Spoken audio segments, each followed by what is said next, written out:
In this video, I'm going to be breaking down my full funnel marketing approach in Google Ads for a well-developed business that has been running ads for a while now. So we've got lots of data, lots of conversion data for us to work off of.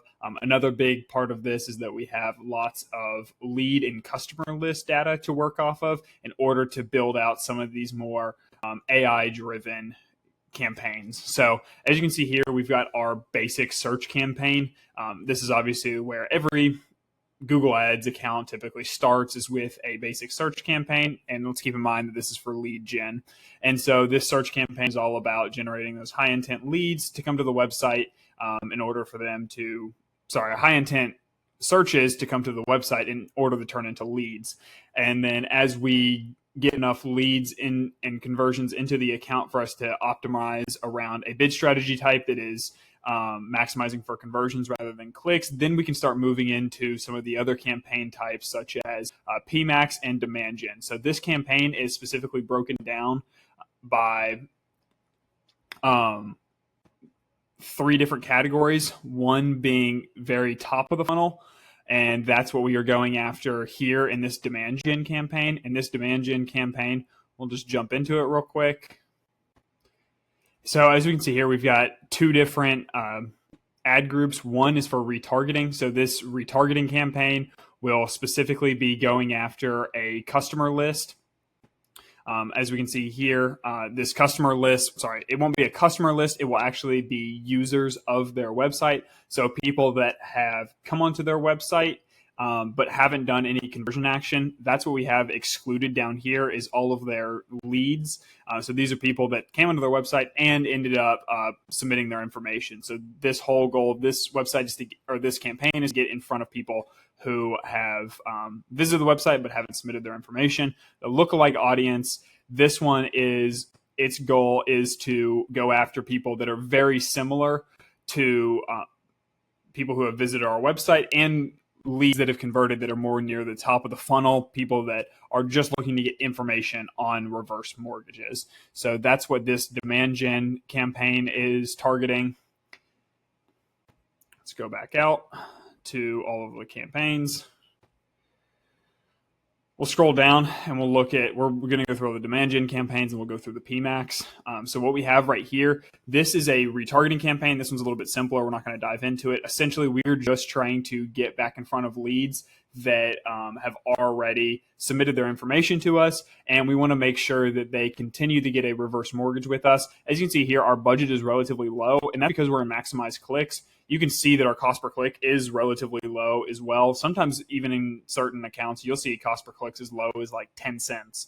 So you really don't need a ton of budget here, especially with how specific we are being with our targeting in this campaign. We are specifically going after just our list of leads that have given us their information. So we're just trying to stay in front of them, stay relevant, so that way they don't drop off at any point in the sales cycle. We're also trying to recapture anybody who has dropped off and we already have their information. Another thing this is really helpful for is this is not helpful for just going after Google Ads leads, but any leads at all for your business, doing a small demand gen retargeting campaign, going after max clicks, because the only thing that we want from them is to essentially start back up their process with us, start booking a call with a reverse mortgage specialist or something along those lines.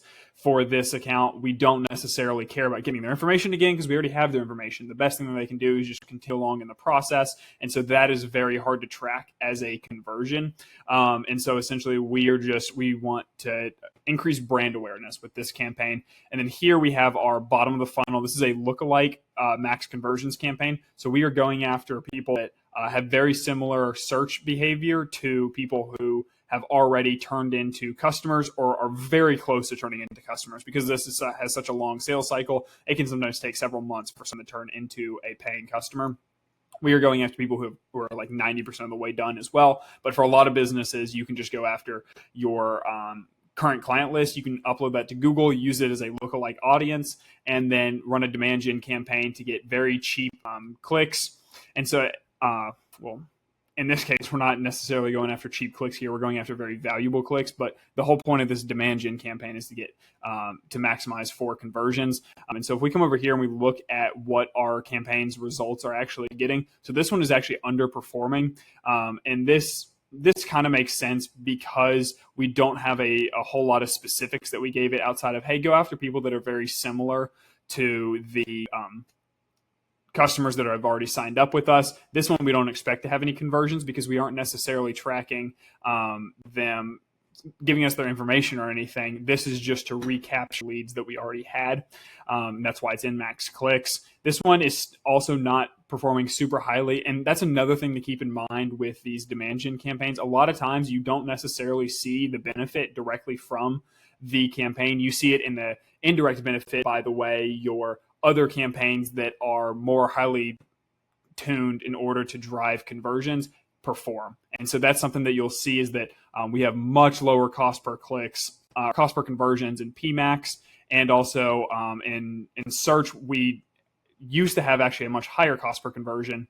And now that we have these demand gen campaigns, it has dropped our cost per conversion pretty significantly. And as it's pretty commonly known, search typically gives you a higher quality lead than Performance Max. However, one way we have gotten around that with our Performance Max campaigns is by inputting offline conversions from their CRM. So the sales team qualifies the leads and then basically checks off it's a qualified lead. Then we send that information back to Google. So now Performance Max campaigns are only going after qualified leads, as opposed to in the past, an issue that this account faced is that it was going after all form submissions, and you will get tons of bots and tons of absolutely trash leads, tons of spam if you aren't utilizing offline conversions effectively.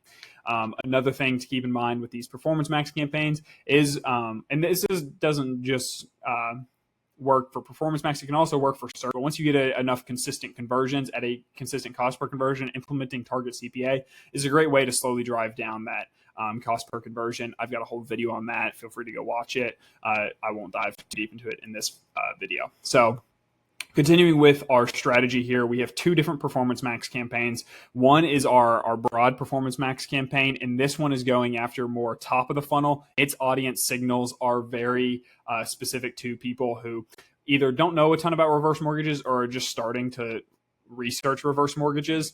And bottom of the funnel, we'll jump into this one if it'll load for us. And we can see here that this one is bottom of the funnel because we are looking for people. These specific search terms are what a lot of people that have already done the research, who have already entered a sales funnel for either our business or another competitor's. This is a lot of the searches that they search up because they're still looking to see if they can get a better rate elsewhere. And so we're looking to recapture a lot of those people. If you don't already know this, Performance Max isn't necessarily retargeting. So when we have this data down here, most of that data is from customer list of people that have already converted for us or are way near the bottom of the funnel. And it's not showing ads to those people. It's showing ads to people very similar to them who also have searched some of the similar search themes that I've included in this asset group. So one thing to keep in mind is that Performance Max is not the same as retargeting, hence why we have that retargeting campaign in demand gen to go after our specific audience. And then PMax is looking to try to generate conversions from people who haven't necessarily heard out our business.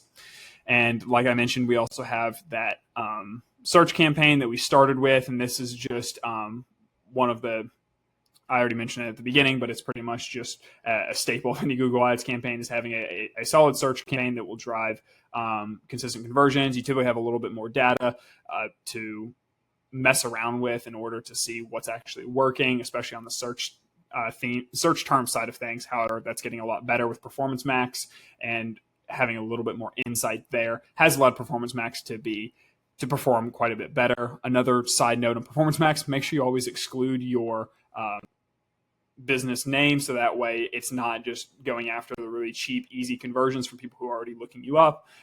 That's always something to keep in mind when using Performance Max. So it's a pretty detailed breakdown of our full funnel strategy here for this business. I hope this video helps a lot. Feel free to reach out if you have any questions, and feel free to take advantage of some of the resources we have down in the description. I'll see you in the next video.